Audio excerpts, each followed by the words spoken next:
Practice set 5.1 page number 86 पानावर practice set 5.1 दिलाय. त्यातील प्रश्न number 1. By using variables x and y form any 5 linear equations in 2 variables. कोणतीही 5 equation लिहा. 5x plus y is equal to 14. तुम्हाला जी काय वाटेल ते इक्वेशन लिहित बसा बाळांनो. कोणतीही इक्वेशन घ्या, तुम्हाला इक्वेशन लिहिता आली पाहिजे. समजा 3x plus 3y is equal to 7 असेल, minus 2x plus y is equal to 11 असेल, x minus 1 upon 2y is equal to 10 असेल, किंवा दुसरं कोणतं equation minus 3 upon 5x plus y is equal to 1 upon 2 असेल. 4 इक्वेशन झाली. तुम्ही तुमच्या पद्धतीचं एखादं इक्वेशन घ्या. एकूण 5 इक्वेशन लिहायचे. याला मार्क्स आहेत बाळा. आता प्रश्न number 2. Write 5 solutions of the equation x plus y is equal to 7. आता x plus y एक इक्वेशन आपल्याला दिलेलं आहे बाळा. मग x ची किंमत तुम्ही तुमच्या पद्धतीने ठेवायची, ती किंमत ठेवायची आणि y ची किंमत काढायची, किंवा y ची किंमत ठेवा, x ची किंमत काढा. आता एक नंबरला काय करायचं बघा. Put x is equal to 5 in given equation x plus y is equal to 7.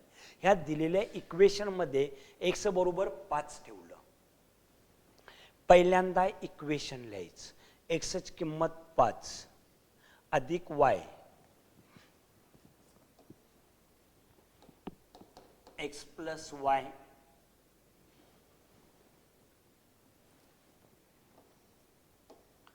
x plus y is equal to 7. x ची किंमत 5, y is equal to 7, y is equal to 7. हे प्लस आहे, बरोबर चिन्हाच्या पलीकडे गेले की मायनस, आणि y is equal to किती येणार 2. Answer x is equal to 5 and y is equal to 2. 2 number x बरोबर किती किंमत ठेवायची -3. इक्वेशन घ्यायचं लिहून x plus y is equal to 7. x ची किंमत -3 plus y is equal to 7, y is equal to हे 7, बरोबर चिन्हाच्या अलीकडे मायनस आहे, पलीकडे नेलं तर plus, y is equal to 10. y is equal to 10. Answer x is equal to -3 and y is equal to 10.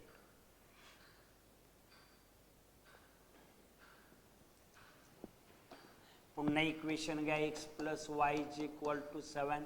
x ची किंमत 9 plus y is equal to 7, y is equal to 7 minus, हे plus आहे पक्षांतर, -2 -2. Answer x is equal to 9 and y is equal to -2.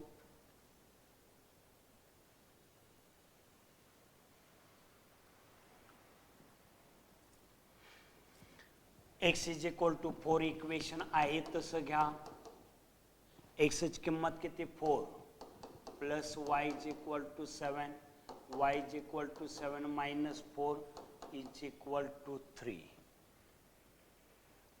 Answer व्यवस्थित. नंतर 5 नंबरची किंमत आपल्याला दिलेली आहे. x बरोबर 0 ठेवायचं आहे. x plus y is equal to 7, 0 plus y is equal to 7, y is equal to 7. x is equal to बाळांनो x is equal to किती 0 ठेवलं तर काय येणार, हे पूर्णपणे थोडंसं कॅल्क्युलेशन चुकलेलं आहे. 0 ठेवल्यानंतर काय येणार, इथं आपल्याला 7 उत्तर येणार. मग काय विद्यार्थी y ची किंमत ठेवणार, काय विद्यार्थी x ची किंमत ठेवणार. कोणतीही किंमत ठेवा, फक्त कॅल्क्युलेशन आणि गणिताचा नियम चालवता आलं पाहिजेत. ओके.